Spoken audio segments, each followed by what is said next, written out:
Hello and welcome to a new video. আমি প্রমিলি আর আজকে চলে এসেছি আমাদের রাঁচিতে 2 নাইট 3 ডেজ এর ট্যুর প্ল্যান নিয়ে।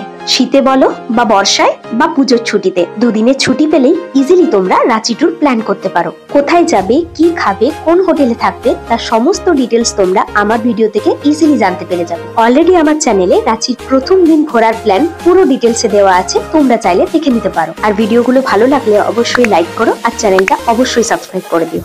তো আজকে আমাদের রাঁচিতে ডে 2, ঠাকুরের আশীর্বাদ নিতে যাব রাজরাপ্পা মন্দির।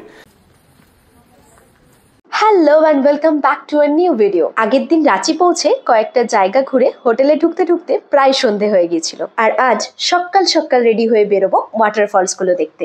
Good morning. আজকে রাঁচিতে আমাদের ডে 2। ফার্স্টে এখানে রাঁচি পৌঁছে আমরা ঘুরেছিলাম জগন্নাথ মন্দির, তারপরে গেছিলাম ধুরবা ড্যাম, তারপরে আমরা গেছিলাম রক গার্ডেন। এটা হচ্ছে আমাদের হোটেলের লবি যেখানে আমরা স্টে করছি, ধারে রুমগুলো আমাদের 101 রুম নাম্বার ওইদিকে। আজকে আমাদের রাঁচিতে ডে 2। আজকে আমরা টার্গেট করেছি 3টে ফলস ঘুরবো। ফার্স্ট সীতা, দেন জোনা যেটা সিস্টার ফলস বলে 3 কিলোমিটার অ্যাওয়ে। তারপরে আমরা যাব ডাইরেক্ট দশম ফলস অর হুড্রু ফলস। ইচ্ছা আছে হুড্রু ফলস, তো হুড্রু ফলসে 750 স্টেপস আর বাকি দুটোতে 300 আর 200। জানি না কতটা পারবো, বাট মোটিভেটেড সব কমপ্লিট করার জন্যে। লাস্টে আমরা প্ল্যান করেছি ঠাকুরের আশীর্বাদ নিতে যাব রাজরাপ্পা মন্দির, যেটা আমাদের ম্যাপে পড়ছে না 60 কিলোমিটার দূরে, তবুও চেষ্টা করছি কভার করব। যদি কিছু টাইম থাকে এসে আমরা প্ল্যান করেছি লোকাল মার্কেটস ঘুরবো। এখন বাজে মোটামুটি 8:30টার মতো। আমরা রেডি, আমরা 3জন কাপেল এসছি, তারা উপরে স্টে করছে 4th ফ্লোরে। তো একবার যাই, তাদেরকে তাড়া দিই, তারপরে গাড়িতে স্টার্ট করব আর বেরিয়ে যাব। তো আর দেরি না করে ঝটপট রেডি হয়ে বেরিয়ে পড়লাম। সকাল সকাল তাড়াতাড়ি রেডি হয়ে বেরিয়ে পড়ায় কারোরই আর ব্রেকফাস্ট করে ওঠার সময় হয়নি, তাই রাস্তার ওপরেই একটা ধাবা দেখে ঠিক করলাম এখানে ব্রেকফাস্ট করে তারপরে বেরোবো। ওয়াটারফলস গুলো দেখতে যাওয়ার পথেই রাঁচির বাইপাসের ধারে এরকম প্রচুর ধাবা রয়েছে, ওখানে গিয়ে সবার আগে ঝটপট ব্রেকফাস্ট অর্ডার করে দিলাম। তারপরে এই ঠান্ডায় এক কাপ গরম গরম চা খেয়ে আরো বেশ কিছুটা সময় অপেক্ষার পরে চলে এলো আমাদের ব্রেকফাস্ট। আর ব্রেকফাস্টের মেনুতে ছিল গরম গরম ছাতুর পরোটা আর 2 plate mixed veg with paneer. Ranchi famous এই গরম গরম ছাতুর পরোটার লোভ সামলাতে না পেরে ঝটপট খাওয়া শুরু করে দিলাম।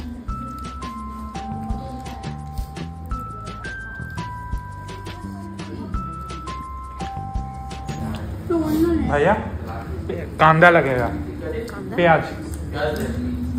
খাওয়া দাওয়া শেষ করে এবার আমাদের ফার্স্ট ডেস্টিনেশন হলো সীতা ফলস। দারুণ একটা রোড ট্রিপ এনজয় করতে করতে আমরা এগিয়ে চললাম। পাহাড়ের নিচে নামা এবারে। সীতা ফলসে ঢোকার জন্য পার হেড টিকিট মূল্য ছিল 15 টাকা। এটা রাখতো শুভ টিকিট গুলো যদি চাই আবার। এটাই পার্কিং নাকি? দাঁড়া এক মিনিট কমালি, দাঁড়া। টিকিটটা রাখবি শুভ, বেরোবার সময় আবার চাইবে। রাঁচি শহর থেকে প্রায় 40 কিলোমিটার দূরে আমরা এখন রয়েছি সীতা ফলসে। প্রায় 200 খানা সিঁড়ি নেমে আমরা ওয়াটারফলসটা দেখার জন্য এখন নিচের দিকে যাচ্ছি। দারুণ একটা এক্সাইটমেন্ট হচ্ছিল, এই প্রথম আমি কোনো ওয়াটারফলস সামনে থেকে দেখব। আর দূরে ওয়াটারফলস থেকে জল পড়ার আওয়াজের গর্জনটা নিশ্চয়ই তোমরা শুনতে পাচ্ছ।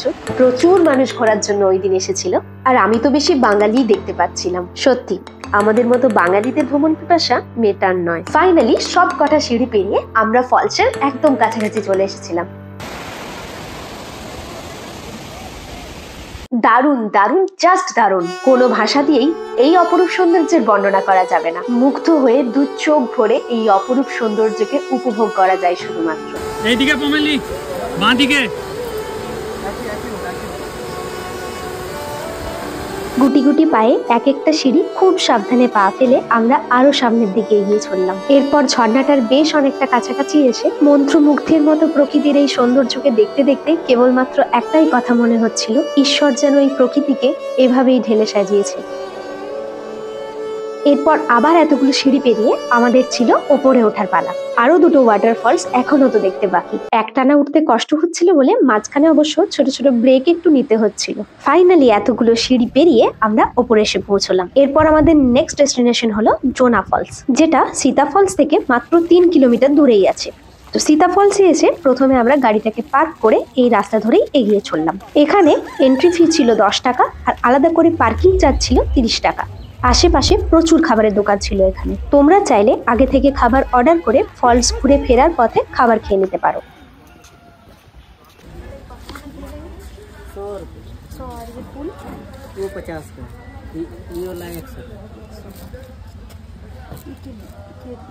किससे बना रहे हो आप ये? बैम्बू बैम्बू का? हाँ हाँ बैम्बू का। बांस का है ना जी। আর ফলস দেখতে যাওয়ার পথেই ওখানকার লোকাল মানুষদের এরকম হাতে বানানো খুব সুন্দর সুন্দর ঘর সাজানোর জিনিস পাওয়া যাচ্ছিল।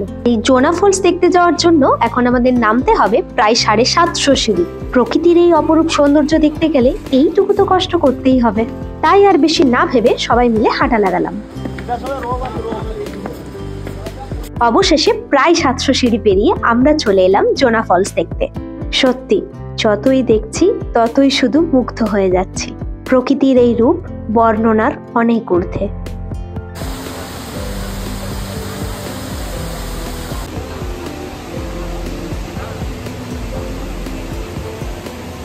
এখানে বোটিং করারও বেশ ব্যবস্থা রয়েছে। আরো বেশ খানিকটা সময় এই অপরূপ সৌন্দর্য উপভোগ করে আমরা আস্তে আস্তে ওপরে ফেরার পথ ধরলাম। এরপর আমাদের পরবর্তী গন্তব্য হলো হুড্রু ফলস।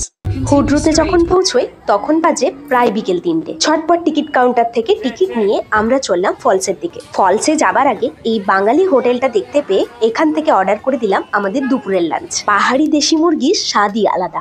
আমরা একটা গোটা দেশি মুরগি রান্না করার জন্য অর্ডার করে গেছিলাম, যেটার দাম ছিল 500 টাকা আর রান্না করার জন্য নেবে বলেছিল 200 টাকা। খাবারটা অর্ডার দিয়ে ওখান থেকে একটা টি ব্রেক নিয়ে আমরা আবার রওনা হলাম। এখানেও প্রায় 750 সিঁড়ি পেরিয়ে আমাদের নিচে নামতে হবে। আর এই সব ফলস গুলো বিকেল 5টা অবধি খোলা থাকে। দেখতে দেখতে সবকটা সিঁড়ি পেরিয়ে আমরা একদম ফলসের কাছাকাছি চলে এলাম। উফ, সত্যি অসাধারণ। দেখতে দেখতে 3টে ফলস আমাদের দেখা হয়ে গেল, কিন্তু তারপরেও যেন দু চোখ ভরে এই সৌন্দর্যকে দেখতেই মন যায়। একটা পুচকু বাচ্চাকে দেখলাম তার বাবার হাত ধরে প্রকৃতির টানে ঠিক এতগুলো সিঁড়ি নেমে এসেছে। সেই গানটা আছে না, ছোট্ট ছোট্ট পায়ে চলতে চলতে ঠিক পৌঁছে যাব। যাই হোক, আমরা কিন্তু এবার বেশ বড় বড় পা ফেলে সামনের দিকে এগিয়ে চললাম। সামনে একটা বাঁধানো সাঁকোতে জল নিয়ে খেলা করার মজাটা রনিক দেখি ঠিক ক্যাপচার করে নিয়েছে। এবার ছিল গুটি গুটি পায়ে ফেরার পালা। আর এই যে 745টা সিঁড়ি আমরা ফাইনালি উঠে চলে এসেছি। এরপর সত্যি আমাদের সবার প্রচন্ড খিদে পেয়ে গেছিল।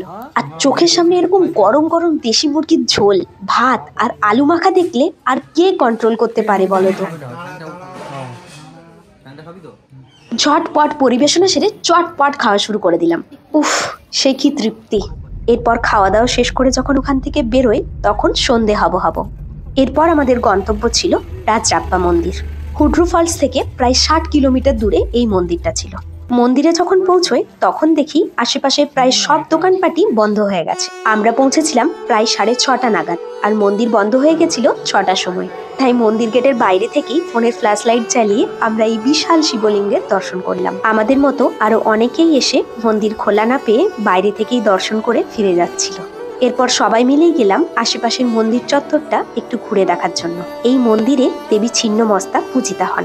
এখানকার মানুষের কাছে শোনা যায় এই মন্দির নাকি খুব জাগ্রত। সারা বছরে প্রচুর দর্শনার্থী এই মন্দিরে দর্শনের জন্য আসেন।